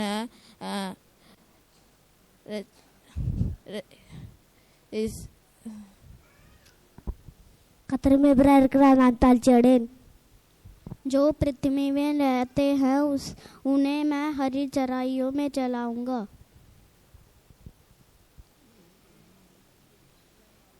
எல்லா காவலோடும் உன் இதயத்தை காத்துக்கொள், அதனிடத்தின்று ஜீவ ஊட்டு புறப்படும். கர்த்தருடைய தூதனானவன் அவனுக்கு தரிசனமாகி பராக்கிரமசாலியை கர்த்தர் உன்னோடு கூட இருக்கிறவர் என்றார்.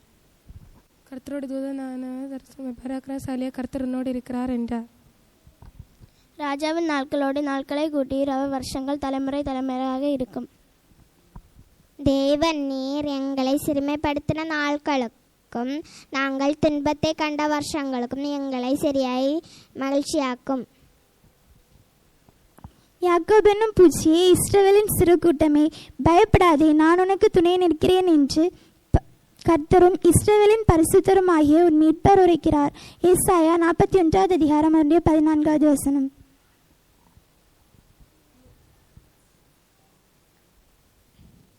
நம்ம செய்யமானது உன் தான் எடுத்துக்கோது, அதை செய்து செய்யாமல் இராதே. நன்மை செய்யும்படி உனக்கு திராணி இருக்கும்போது அதை செய்யத்தக்கவர்களுக்கு செய்யாமல் இராதே. தேவன் நீர் எங்களை சிறுமைப்படுத்த நாட்களுக்கும் துன்பத்தை கண்ட வருஷங்களுக்கும் எங்களை சரியா மகிழ்ச்சி ஆக்கும். எல்லா காவலோடைய நிலையத்தை காத்துக்கொள்ள அன்னத்தை ஒரு ஜீவ புறப்படும்.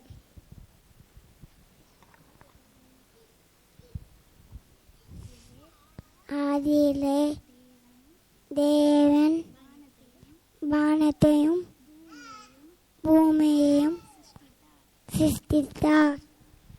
காரியத்தின் கடைத்தொகையினை கேட்போமாக. தேவனுக்கு பயந்து அவர் கற்பனைகளை கைக்கொள், எல்லா மனுஷன் மேலும் விழுந்த கடமை இதுவே. பிரசங்கி 12:13. அல்லேலியா லேலியா லேலியா. சாட்சி நேரம். அருமையான ஒரு சகோதர செல்வராய் அவர்கள் சாட்சி கேட்டிருக்கிறார்கள். ஆண்டவருடைய நாம் மகிமைப்படும்படியாய் நீங்கள் விரும்பினால் நீங்கள் நிற்கிற இடத்திலே ஒன்று உங்களுடைய சாட்சியை சத்தமாய் சொல்லவும், அல்லது ஒலிபெருக்கியின் வாயிலாக மைக்கின் வாயிலாக உங்களுடைய சாட்சியை நீங்கள் பதிவு செய்யும்படி நான் உங்களை அன்போடு கேட்டுக்கொள்ளுகிறேன். கர்த்தருடைய பரிசுத்த நாமத்துக்கு மகிமை உண்டாவதாக. கர்த்தர் எளிமையும் சிறையுமான என்னையும் ஒரு சாட்சியாக நிறுத்தக்கூடிய கர்த்தரை துதிக்கிறேன். நான் ஒரு சிறு சாட்சிக்காக நிற்கிறேன். சாட்சி என்னன்னா, எனக்கு தற்போது ஒரு பதவி உயர்வு கிடைத்து விட்டது. என்னோடது 32வது வருஷம் சர்வீஸு ஆகிவிட்டது. நான் 1992 வருஷம் 7வது மாதம் இந்த இடத்திலிருந்து மத்திய பாதுகாப்பு படைக்காக நான் தேர்வு செய்யப்பட்டேன். கர்த்தர் அந்த வேலையை கொடுத்தார். அது கண்ணுமையாக உத்தமமாக உண்மையோடு செய்ய கர்த்தர் கிருபை செய்தார். 32வது வருஷம் நடந்து கொண்டிருக்கு. இதில் 2 பதவி உயர்வு கிடைத்து விட்டது. இது 3வது. தற்பொழுது கர்த்தர் அடிமை ஒரு அதிகாரியாக ஏற்படுத்தியுள்ளார். இது சொல்ல வேண்டுமென்றால் பெரிய சாட்சி. இந்த சாட்சியில் 32 வருஷத்துக்குள்ள அநேக முதல் என்னுடைய போஸ்டிங் கன்னியாகுமரி, என்னுடைய வீடு காஷ்மீர் தான் முதல் போஸ்டிங் எனக்கு. அங்கே 4 வருஷம் கிட்டத்தட்ட 3.5 வருஷம் நான் பணியாற்றினேன். அந்த பணியாற்றும் போது அந்த இடத்துல மரணத்துக்கும் எங்களுக்கும் பக்கத்தில் தான் ஒரு அடி தூரம் கூட இல்லை. அந்தபடி நாங்கள் டியூட்டி பார்த்துருக்கோம். ஒரு நாளைக்கு இரவு 12 மணி நேரம் துப்பாக்கி சண்டை. நாங்கள் 15 பேர், 2000 அடி மேல் மட்டத்திலேருந்து 2000 அடி கீழே ஒரு மேக்சின் டியூட்டி. அதில் 15 பேர் நாங்கள் டியூட்டி. அதில் அட்டாக் ஆகிட்டது. ஆனால் இருந்தாலும் 15 பேருக்கு எந்த ஒரு இதுவும் இல்லாமல் கர்த்தர் எங்களை பாதுகாத்தார். இன்னும் சொல்லப்போனால் அநேக சாட்சிகள், நிறைய காரியங்கள் உண்டு. அது இந்த வேலையில் இருக்கிறவங்களுக்கு தெரியும், கூலி வேலைக்காரனு கூட தெரியும். சாயங்காலமான வீட்டில் வேலை. ஆனால் எங்களுக்கூட வேலை போனால் வருவோமா என்று கூட எங்களுக்கு தெரியாது. இருந்தாலும் என் கர்த்தர் இவ்வளவு 32 வருஷம் பாதுகாத்தார். நான் டியூட்டிக்கு போகும்போது என்னுடைய யூனிஃபார்மை போட்டுக்கிட்டு பெல்ட்டு கட்டும்போது சொல்லுவேன், ஆண்டவரே எங்களுடைய துப்பாக்கி எங்களுக்கு ஒன்றும் இல்லைப்பா. இந்த எந்திர துப்பாக்கி ஒரு செகண்டில் பல ஆயிரங்கள் துப்பாக்கி சுடலாம், அப்படிப்பட்ட துப்பாக்கிகள் கையில் இருக்கும். இருந்தாலும் ஆண்டவரே, இதெல்லாம் ஒன்றுமில்லை, உங்களோட பாதுகாப்பு இல்லை, எனக்கு ஒன்றுமில்லை ஆண்டவரே, நீர் தான் எங்களை பாதுகாப்பு என்று சொல்லி துப்பாக்கி எடுத்து டூட்டிக்கு போவோம். ஆனால் இதுவரை கர்த்தர் அநேக விபத்துகள் வந்தது, அநேக இடத்துல மரணக்கட்டுகள் வந்தபோதும் தேவனாய் கர்த்தர் ஒன்றுக்கும் எங்களை ஒப்பு கொடுக்காதபடி இந்த 22 வருஷத்தை நடந்து சர்வீஸ் செய்ய கிருபை செய்தார். இனி தற்போது நான் ஒரு அதிகாரியாக என்னை கர்த்தர் மாற்றிவிட்டார். எளிமையானவனை கர்த்தர் குப்பையை உயர்த்தினது போல நான் 10ஆம் வகுப்பு தான் படித்திருக்கேன், அதிகாரிகள் லாயக்கே கிடையாது. இருந்தாலும் தேவன் எனக்கு அதிகாரியாக மாறின வாய்ப்பை கொடுத்திருக்கிறார். இனி கர்த்தர் எப்படி வச்சிருக்காருன்னு தெரியாது, நமக்கு ஒன்றும் தெரியாது. நான் 10ஆம் வகுப்பு அதிகாரி ஆகுன்னு சொல்ல நினைக்கவே இல்லை. இருந்தாலும் கர்த்தர் அதிகாரியாக வாய்ப்பு தந்தார்.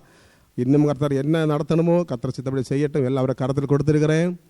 இன்னும் பிள்ளைகளும் நீங்களும் படித்து அதிகாரி ஆகணும், நல்ல பதவிகள் இருக்கணும், எங்கள் கர்த்தருக்குள் வளரணும். நான் சிறு வயதை இங்கே சண்டேஸ் கிளாஸில் தான் படித்து தான் கர்த்தர் இந்த அடைவு ஞானம் தந்தார். அதேபோல் நீங்களும் எல்லாரும் சண்டேஸ் கிளாஸுக்கு எல்லாம் முறங்கமாக வரணும், நல்லா படிக்கணும், படித்து கர்த்தர வேதத்தை கற்றுக்கொள்ளணும்.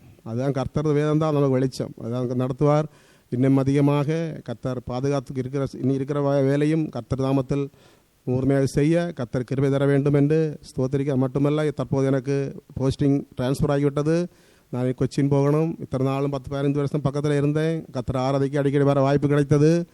சபையார் சேர்ந்து ஆராதித்தோம். இன்னும் அறிவுடைய வாய்ப்பு கிடைக்காது. இருந்தாலும் இடைக்கடி கிடைக்க டைமில் என் கர்த்தரை வந்து ஆராதிக்க நீங்கள் யாவருமாக செபிக்கணும். தற்போது தனியான துணையாருக்கு ஒரு சிறிய சர்ஜரி நடந்திருக்கிறது. தற்போது வீட்டில் ஓய்வில் இருக்கிறாள், அவளுக்காக செபிக்கணும். தாயாருக்கும் கொஞ்சம் விலகினமாக இருக்கிறாங்க, அவங்கள ஆலயத்துக்கு வரவில்லை, அவர்களுக்காக செபிங்க. சபையார் எல்லாரும் செபிங்க. சபையில் விலகிறவங்க யாவருக்கும் எல்லாரும் ஒருமிதி ஜெபம் பண்ணும்போது கர்த்தர் விடுதலை கொடுப்பார், இன்னும் பரிசுத்தமாக நடத்துவார், நம்ம யாவரையும் பாதுகாப்பார் என்று சொல்லி என்னோட சாட்சியை முடித்துக் கொள்கிறேன். ஸ்தோத்திரம். அருமையான சகோதரர் கேட்டுக்கொண்டது போல அவருடைய இந்த 32 வருட ஆமேன் கர்த்தர் தாமே கூட இருந்து அவருடைய வேலைகளிலே பாதுகாப்பை கொடுத்த தேவன் நம் நடுவில் இந்த நாளில் சாட்சியாய் நிறுத்தினாரே. அந்த கிருபைகளை எண்ணி எல்லாம் கர்த்தருடைய கரத்துல கொஞ்ச நேரம் ஒப்பு கொடுத்து இருதயத்தின் ஆழத்தில் ஸ்தோத்திரங்களை ஏறெடுப்போம். ஸ்தோத்திரம், ஸ்தோத்திரம், ஸ்தோத்திரம், ஸ்தோத்திரம், ஸ்தோத்திரம், ஸ்தோத்திரம், ஸ்தோத்திரம், ஸ்தோத்திரம், ஸ்தோத்திரம். அவரை போலவே நம்முடைய சபையில இன்னும் வேலை பார்க்கிற சகோதரங்கள் உண்டு. ஆண்டவருக்காக இது போல தங்களை அர்ப்பணித்திருக்கிற ஊழிய செய்கிற பிள்ளைகள் உண்டு. அவர்களை தேவகரத்தில் ஒப்பு கொடுத்து ஸ்தோத்திரம் பண்ணுவோம். ஸ்தோத்திரம், ஸ்தோத்திரம், ஸ்தோத்திரம், ஸ்தோத்திரம், ஸ்தோத்திரம், ஸ்தோத்திரம். அவர் கேட்டுக்கொண்டது போல அவருடைய குடும்பத்திலே பலவீனத்தோடு இருக்கிற அவருடைய வாழ்க்கை துணைவி, அதுபோல அவருடைய தாயார், குடும்ப அங்கத்தினர்களை கர்த்தர் தெய்வீக சுகத்தை கொடுக்கும்படி ஸ்தோத்திரம் பண்ணுவோம். ஸ்தோத்திரம், ஸ்தோத்திரம், ஸ்தோத்திரம், ஸ்தோத்திரம், ஸ்தோத்திரம், ஸ்தோத்திரம். அடுத்த அந்த பகுதிக்கு அவர் கடந்து போகும்போது அந்த அதிகாரத்துவத்தை அவர் சரியாக பயன்படுத்தவும், அந்த அதிகாரத்துவத்துக்கு மற்றவர்கள் சரியாக கீழ்ப்படியவும் அவருடைய இந்த பிரயாணங்கள் அவர் தங்கி இருக்கிற இடங்கள் எல்லாம் கர்த்தர் பொறுப்படுத்திக் கொள்ளும்படி ஸ்தோத்திரம் பண்ணுவோம். ஸ்தோத்திரம், ஸ்தோத்திரம், ஸ்தோத்திரம், ஸ்தோத்திரம். நம்மை தேவனாகிய கர்த்தருடைய சமூகத்திலே சாட்சியாய் கொண்டு நிலைநிறுத்தி இருக்கிறதாய் ஸ்தோத்திரம் பண்ணுவோம். ஸ்தோத்திரம், ஸ்தோத்திரம், ஸ்தோத்திரம், ஸ்தோத்திரம். இனி வருகிற நாட்களிலும் தேவன் தன்னுடைய பிள்ளைகளை ஆலயத்தின் நடுவிலே சாட்சிகளாய் கொண்டு நிலைநிறுத்த போகிறதற்காக ஸ்தோத்திரம் பண்ணுவோம். ஸ்தோத்திரம், ஸ்தோத்திரம், ஸ்தோத்திரம், ஸ்தோத்திரம், ஸ்தோத்திரம், ஸ்தோத்திரம். தேசத்திலிருந்து தேவன் ஒரு கூட்ட ஜனத்தை சந்தித்து வருகிற நாட்களில் சாட்சியாய் கொண்டு வந்து நிலைநிறுத்த போகிறதற்காக ஸ்தோத்திரம் பண்ணுவோம். ஸ்தோத்திரம், ஸ்தோத்திரம், ஸ்தோத்திரம். ஹல்லேலூயா, ஹல்லேலூயா, ஹல்லேலூயா.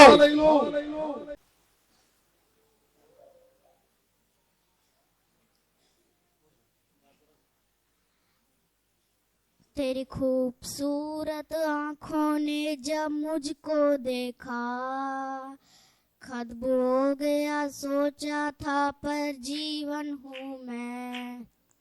तेरी खूबसूरत आंखों ने जब मुझको देखा, खत्म हो गया सोचा था पर जीवन हूँ मैं।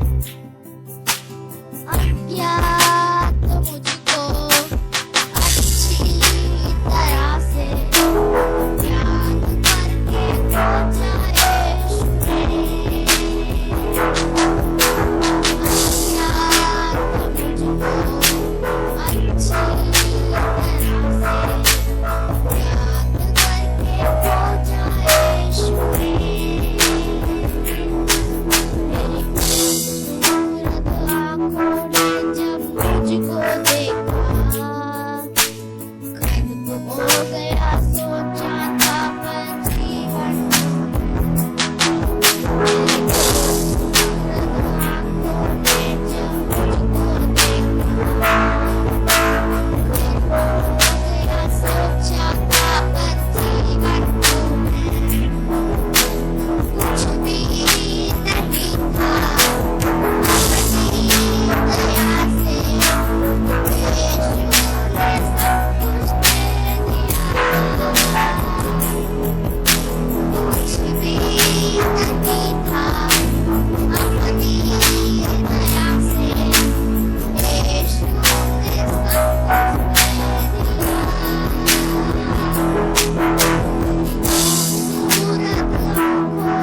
கண்களை மூடி பரத்துக்கு நேராய் நோக்கி பார்த்து, நம்முடைய தேவனாகிய கர்த்தர் கடந்த ஒரு வார காலம் இந்த நெருக்கடியான